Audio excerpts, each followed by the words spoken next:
One of the interesting categories in thinking about animal ethics is thinking in terms of sentience. But some people think that this is actually the wrong question to ask. The question we should be asking ourselves is about communication and relationships with those beings. And that has to be ultimately non-abstract. Hi, I'm Kelly, and I'm here with my co-host, philosopher Chelsea Haramia. I'm Chelsea, and I'm here with my co-host, philosopher Kelly Weirich. And you're here with Storyfy, a podcast about storytellers, story lovers, and philosophy. Today's story comes to us humming, screaming, and photosynthesizing. So pull up a garden bench, grab your pruning shears, and be sure to stick around afterwards to see what philosophical ideas bloom as we chat with the author, Rachel Handley. The Sound by Rachel Handley. We didn't realize at first that the plants were singing. We mistook the sound for a scream. Each day, the noise increased. A news channel quickly made a gimmick-filled segment on local plant sounds, the sounds of towns, and people would send in recordings. It took longer for the city folk to hear the plants. At first, they thought it was a hoax. The recordings made by us rural folk intrigued the people of the city. They wanted to experience the sound for themselves. A video of a young boy shouting, "I can hear it, Mama, I can hear it," at the leaves had over 1 billion views. We told them the sound would get to their doors like floodwater soon enough, but they didn't want to wait. They traveled with tents and small stoves and destroyed the land where they sat. They complained as if the plants were providing an entertainment service. We warned them that the sound was not a pretty little gift from nature. Once the trees began their deep song, it became too loud to think in the forest. Those who lived within it moved to the center of the village. City folk tried to listen to their houseplants, taking videos of themselves carefully placing cacti to their ears and laughing when no sound came out. They shook them like broken toys. Nothing came of their attempts because plants uprooted from the ground are like a prisoner in isolation. Houseplants don't even whimper. Scientists initially studied the phenomenon due to curiosity, but curiosity quickly fell to panic as they realized the singing was getting louder.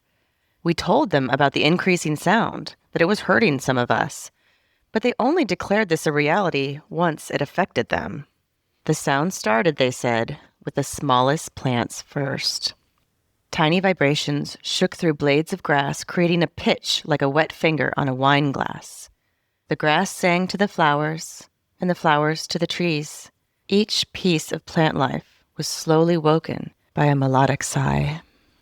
As the sound increased, so did our fear. People started to set forests alight because they were desperate for silence. Some of us protected the plants, forming a circle of joined hands around the baritone oaks, laying our bodies over the grass to protect it. City folk poured cement onto anything green. Sometimes someone claimed the plants had gone silent, only to find their eardrums had been burst overnight. The singing became a roar, which some took for violence. News channels shifted from local sound segments with delighted children to scenes of tired adults armed with fire. Humans everywhere started to scream at the plants, trying to match their sound. When we could no longer hear our own screams, we prepared for death. On the news, we saw recordings of soundless humans shouting at the ground. A scientist, barely a few weeks into her job at one of the city's labs, started to collect the recordings of every news channel. Rather than follow the lab's strategy to analyze the sound by picking the plants apart, she decided their behavior needed a closer look. The things she noticed saved us all. The recordings, especially the ones from before the fires, caught glimpses of children singing to the plants. The plants replied to the children in song. The world was now too loud to hear these exchanges, but the different volume outputs had been recorded. Evidence of the effect of singing to the plants was compiled quickly. In the face of a burning world, we started to sing instead of scream. At first, nothing happened. People laughed at themselves, and then the anguish returned to their faces. We rural folk persisted for the longest, lying down on the grass and singing whatever tune came to us. Slowly, the sound reduced until it was a whisper. we made sure to always whisper back. We're joined today by the author of The Sound. They are a non-binary and queer science fiction and fantasy author, poet, and academic based in Dublin, Ireland. Their writing has been published by The Martian magazine and Poetry Ireland, among others. Their debut short story collection, Possible Worlds and Other Stories, was published in 2022. And in 2023, their short story, The Sound, was longlisted for the BSFA Awards. It's Dr. Rachel Handley. Welcome, Rachel. Hi, thanks so much for having me. I'd like to start by offering you a choice of the big three questions. What did you write? Where did you write? And who did you write? I guess if I start with what did I write, I don't usually write with a kind of purpose in mind, though this story kind of just popped out. But I think it was something that appeared in my head because in the background there's kind of like this hum of like climate change anxiety that I think a lot of people have. And so I wasn't really surprised when I wrote it. What did surprise me was that I gave it a happy ending. And sometimes when I read this out to people, I introduce it as bleak. And people will say, well, it's not bleak. It has a happy ending. And I'll be like, it's bleak because, we're currently not doing anything. We're not talking to the plants, so to speak. And so, in my head, it's got like two different atmospheres to it. One, it's kind of positive, but the other, it's kind of like cynical, So that was what it was. So in terms of who, just in terms of the story itself, obviously it is a very kind of on the nose story talking about climate change and how we approach nature, how we understand our relationship to nature and where our place is with it. And one thing that the story tries to do is to show kind of arrogance that people have with nature, treating it as a tool or a toy of some kind. And that really the only time when we really start to see in the story someone kind of taking nature seriously is one, I suppose, with the rural folk.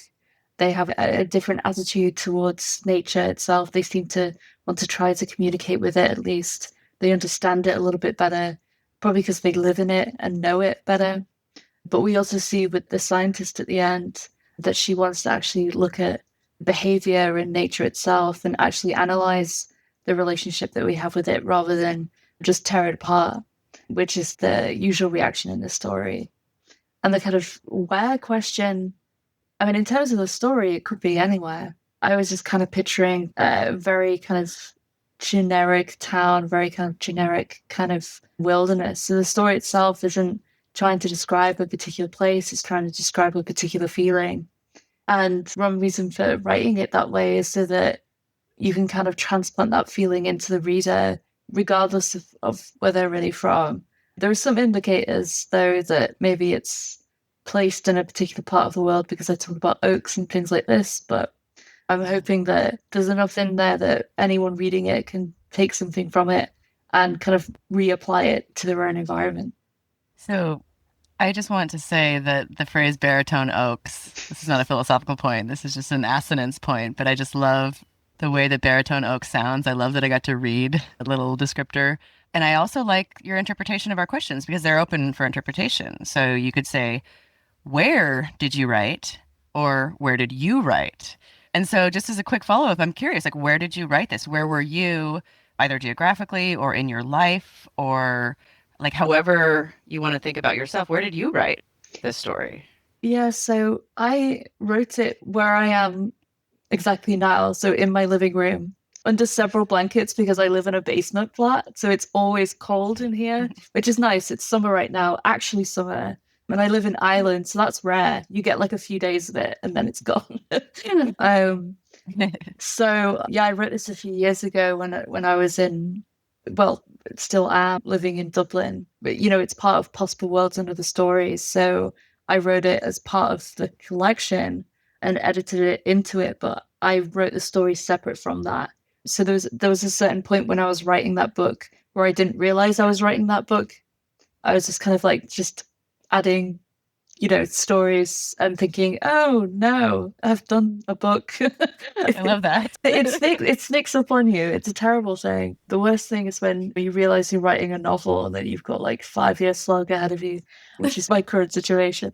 So yes, I wrote it here in Dublin, and it's one of those stories that just came out in the first draft. So It had very minimal editing. And oh gosh, what was happening? Well, I was working as an academic, but at Trinity, where I was previously to University College, which is where I am now, both in Dublin, so I've not moved far. And it must have been about 2021, I would want to say, when I wrote it. I don't know exactly when it was, but it was probably in the first year where we were coming out of COVID and going back to in-person teaching. And I don't know if it was just the more substantial walking in parks that everyone had to do, or just the silence of the city when you walk around a place that's have everyone inside. But I do think something of the atmosphere of that time probably had an impact on what I was writing and what I was kind of thinking of. Yeah, it was a very anxious time. It's also the year I got COVID, which has affected my life ever since. So I was writing it kind of amongst that, as well as lots of other stories. I have no attention span, so I write loads of things at once, which is why short story collections suit me, because it works for that. It's directed towards that kind of brain. I definitely thought of the COVID-19 pandemic reading this. I was like, too soon, too real. Can you tell us more about the actions of the humans in the story? Because I feel like human nature does not shine here. So I'm wondering if you could say more about that. Yeah, I guess it kind of speaks to my cynicism over human nature and also kind of the hopelessness that a lot of people feel at the moment. So I teach climate change ethics, and like the feeling in the room over the past few years of teaching it is it's become more and more bleak, I feel. And students want something positive or some kind of action that we can do. And sometimes I'm like, well, we need a global kind of movement or scale or something like this. So I think that comes through a lot in a lot of the human characters.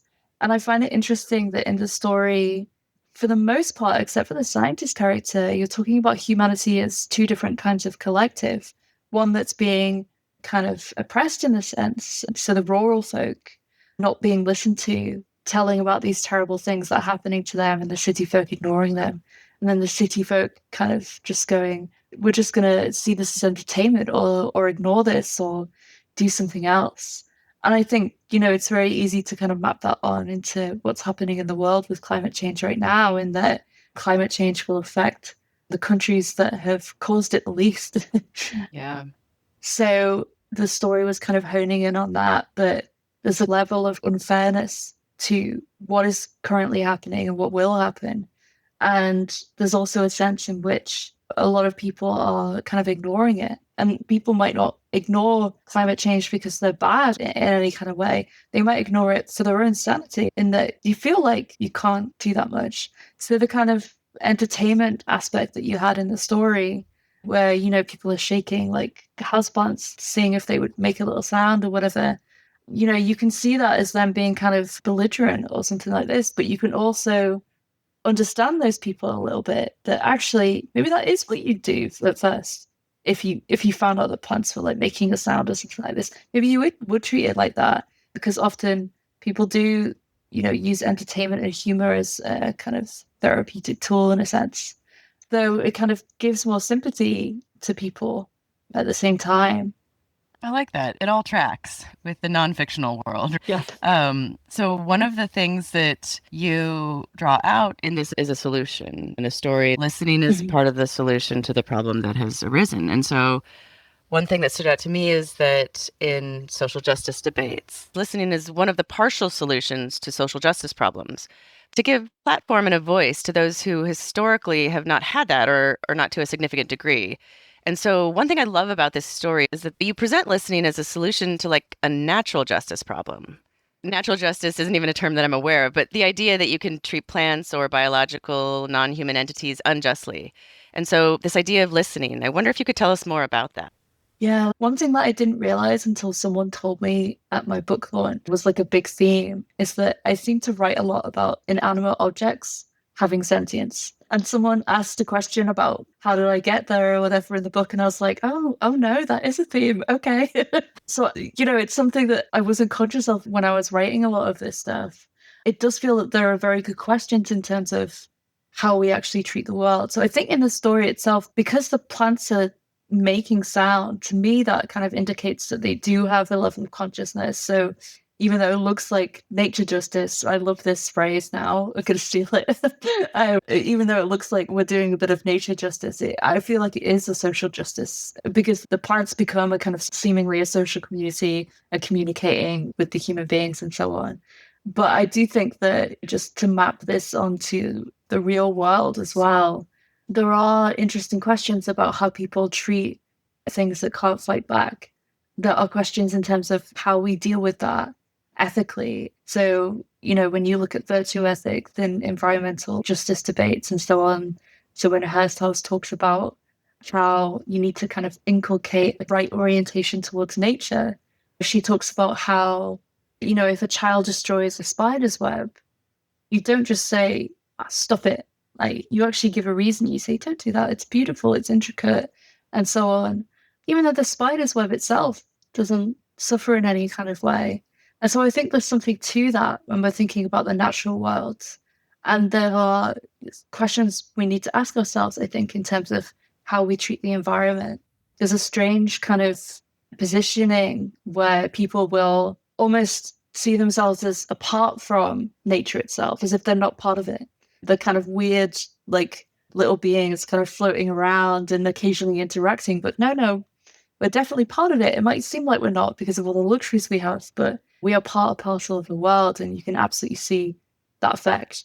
I think that that's something that, I keep continuously asking myself about, in terms of how am I interacting with the world? How am I interacting with nature itself, and so on? I like how the story explores the idea of nature communicating with us from a philosophy of language perspective, because it made me think in this kind of expansive way. Obviously, plants don't communicate with words, but you might think that if an entity has interests, like there's such a thing as its well-being, plus the ability to convey information, those two things together, that's a really good start for the ability to communicate. What communication requires is, in part, these couple of things, natural living things that don't use speech can have and do have. And so I thought that was really cool. And it also makes me think about the ways that we communicate through our fiction and through our philosophy that aren't specifically in just the propositions that we assert, but through these other ways of conveying information. I wonder if you could speak to the role that fiction can play in, responding to crises or helping us respond to the natural world in the proper way. Do you think fiction has a role there? Yeah, that's a great question. I think that it does have a role in a few different ways. I think one is that fiction is a way to think philosophically. And I think that pretty much all humans start off thinking philosophically, and they slowly but surely get it kind of drummed out of them. It's only us lucky few who get to do it at this kind of professional level. The one thing that happens is that you end up doing this really niche work that is completely alienating to people who haven't studied it for years or whatever. And I think that fiction is a bridge to doing philosophy with everyone, essentially. And when you look at the things that people tend to enjoy in certain types of novel anyway, they will be deeply, deeply philosophical. They will raise lots of really interesting questions about what a person is, what it means to be a family, what love is, what trust is, what friendship is. And it makes total sense that fiction is probably never going to be something that becomes unfashionable. People love it, and they love it for very human reasons. So I think that fiction is absolutely a way to help us raise philosophical questions. I think in particular, it can help us articulate the questions or articulate a particular feeling in a way that maybe just a kind of proposition by proposition argument can't really do. And there's a little bit of work that I do on thought experiments versus philosophical fiction. So I think that, thought experiments in particular are something that aims to give a particular intuition. It aims to give a particular feeling. It's kind of streamlined that way. A thought experiment fails if it doesn't really give you the right intuition. And I think that to some extent, fiction could be intended to do that, but fiction doesn't fail if it doesn't give you intuitions. What philosophical fiction is trying to do, unlike a thought experiment, is raise a set of questions or raise a theme to get people kind of kick-started into thinking about this. So I definitely think that fiction has this role to play. And like I said, I didn't think, oh, I'm going to pick this theme and then I'm going to write about it. I wrote about it and then realized that's what I was writing about. And again, that's, I think, a key difference in terms of the method of writing a thought experiment and writing fiction. With a thought experiment, you write it to show a particular thing on purpose. When you write fiction, you don't necessarily have that in your head. So I think that fiction has this, because it is more open-ended, because it gives us this vast kind of imagery and sense of feeling, it can kind of plug into a lot of people's thoughts on particular topics that perhaps a more professional version of philosophy might not be able to quite do without, lots and lots of explanatory stuff. And if your main issue is trying to get people interested in a topic from the get-go, and you only have a few minutes to do that, fiction is probably an easier way to hook people than let's go premise by premise, or let's talk about justice, that kind of thing. Giving them an image of death and destruction in fiction is probably an easy way to get people to ask questions about death and destruction. So I do think it has this kind of major role in our thinking in that sense. I love that. Rachel, what you said reminded me of something that Chelsea may actually have been in the room for. Chelsea and I went to grad school together, but one time at our knitting club called the Knitted Brow, where we would get together and people would bring their own little crafts and we would just, chat. Philosopher Claudia Mills said, philosophers are the people who ask the kinds of questions the other grown-ups have stopped asking. And you said that kind of almost that exact same thing, right? This idea that there are these what ifs that we explore in philosophy, but then to such a great extent also in fiction and in this kind of open-ended way that invites reflection. I thought that was really well put by you today, Rachel, and also by Claudia Mills 10 years ago. Yeah, and you're right that thought experiments are not good stories. Usually, I think Judith Jarvis Thompson's The Cool Hand on Her Brow. Who's the actor? I love teaching that one. And all my students were always like, who's Henry Ford? And I'm like, Henry Ford, exactly. Yeah, we'll be Googling. She does pretty well there. In general, they're aimed at getting you to not ask open-ended questions, but to target some specific kind of underlying principle. Yeah. With the philosophy of fiction and with storytelling, you do get to do this more open-ended work that I agree. I think it really provokes us to a kind of abstract world that we are too easily distracted from, but is just as kind of fundamental and important as so much of the concrete day-to-day. Kelly, you talk communing with nature from a philosophy of language perspective, but Rachel, your discussion there made me think of communication with nature from like an ethical perspective, of course. You're writing about interacting with things that can't suffer if they're not sentient, and yet you're still interacting. So I was at a conference once. It was a philosophy conference where artists were presenting who are doing some artist in residence work, maybe like kind of technology ethics. And so one of them had done a piece where she stood in light, and this light was mimicking sunlight, and she stood over a patch of grass for hours and hours and hours. And what happened was parts of this expanse of grass, this mini field that was exposed to light, those parts that were in shadow moved. Some of her discussion about this was about communication, right? That she was interacting, at least, with these things. And so what about these ideas about moral consideration or even just our ability to communicate or interact in a philosophically or ethically or even just personally interesting way with the things that aren't sentient in the way that people commonly use the word sentient? Yeah, so, I mean, one thing that I'd be a little bit worried about doing would be saying that sentience was tied up in communication, because there are kind of very obvious cases where something is sentient where it can't communicate. So a young child, for example. So I definitely wouldn't want to kind of go, oh, this is like closing off sentience.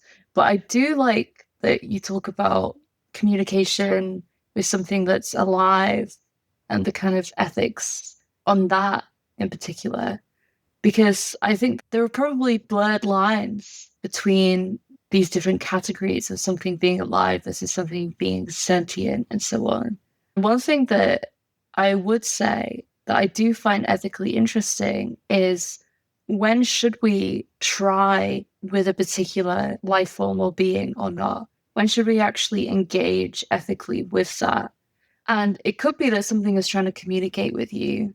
But if you take all communication to be what human beings take communication to be, then you're probably going to close off certain categories of people, but also certain categories of like animal. I'm not going to put forward a view of plants have sentience and so on, because, then as a vegetarian, I'd have nothing to eat. But I do think it's interesting the way that we actually treat things that seemingly have some kind of interaction with the world or some kind of communication with the world that is distinctly non-human. As you'll both know, one of the interesting categories in thinking about animal ethics is thinking in terms of sentience. But some people think that this is actually the wrong question to ask. The question we should be asking ourselves in terms of ethical thinking is about, to some extent, communication and relationships with those beings. And that has to be ultimately non-abstract. It has to be something that's about, what that being is in that particular time and place. So I'm really interested in how we actually navigate that. How do we think ethically about a kind of wider world? So, for example, how do we think ethically about the ecosystem? How do we actually do that? It's not an agent per se. It's not a sentient thing, but it seems ethically worthy of thinking about. And so these are some of the questions that keep rattling around in my head at the moment. I've been thinking a little bit lately about Iris Murdoch and her idea that we should relate to each other in ways where we pay attention. Like, this is love, to pay attention, specifically in ways that are just and compassionate. And it sounds like this is something that comes out towards the end of the story, this idea. And Chelsea, you said earlier, listening, right? This kind of observation. And in some ways, in the story, the solution is to pay just attention to what's going on in the natural world, rather than thinking of it in extractive terms. What can I get from it? Or what can I make it into that's really oriented around me? But what is it in itself? And when I look with eyes of love, sort of metaphorically, what do I observe there? And we see the rural folk doing that. We see the children doing that. I think kids are particularly good at this with nature sometimes. Yeah, not all the time. This, enjoying a bug or a leaf or something. So I think that idea is kind of cool in relation to what you were doing, especially at the end there. Yeah, my mom told me the story. I don't really remember it. So it's one of those mom stories. But she told me that when I was really little, I was kind of obsessed with worms. And now the idea, it doesn't horrify me, but I wouldn't choose it. She said that when I was a kid and my mum would do the gardening, loads of worms would come to the surface. And I was so fascinated with them that apparently my mum would just put all these worms in my hand. And I'd just sit with these worms and just stare at them. Now, that's like the most kid thing, where it's kind of like, oh, cool, moving thing that isn't a toy. It isn't automatic. It isn't mechanical, but it's like moving around, like it has a life of its own. And it's that kind of fascination that you do see with children in particular that also fascinates me, because it's this other being that has absolutely nothing to do with you, and yet it's in your world. And that has always kind of intrigued me. It's interesting as well that you mentioned Murdoch. I love her philosophy, but I also love her novels as well. And I think she always does a wonderful job in terms of talking about different philosophical themes, and particularly talking about what it really means to attend to someone and to listen to someone rather than be wrapped up in your own neurosis, which is often what her characters end up being wrapped up in. But yeah, I think that it's something that intrigues me, this idea of attention and that being something that has an ethical element to it. And it, in a kind of really basic way, it reminds me of how, if your friend is telling you a story and you end up just not listening to your friend whatsoever and then going, oh, what did you say? One of the reasons why that's rude is because they're trying to communicate a particular thing about themselves that you can't grasp without them telling you about it first. And they're also being vulnerable in that moment. And attention in that kind of moment, the attention of you to your friend, it seemingly has this ethical dimension. You're giving that person respect when you listen to them. and acknowledge what they're saying. So it's like element to it that really interests me. And I suppose I'm kind of then looking at this not just in terms of other human beings, but also looking at this ethical attention towards the world as a whole, and how does that work ethically and things like this. And so we should just say, like, all hail Iris Murdoch, right, is one of the great philosophical storytellers. And we do have show notes for our listeners. So if anybody doesn't know or hasn't checked out these really amazing novels, they're just such enjoyable reads. So as we near the end of our time together, Rachel, is there anything you'd like to promote or recommend, or anything we can celebrate with you? So I'm going to plug my own book, Possible Worlds and Other Stories. It did come out in 2022, but it's available in all good bookstores.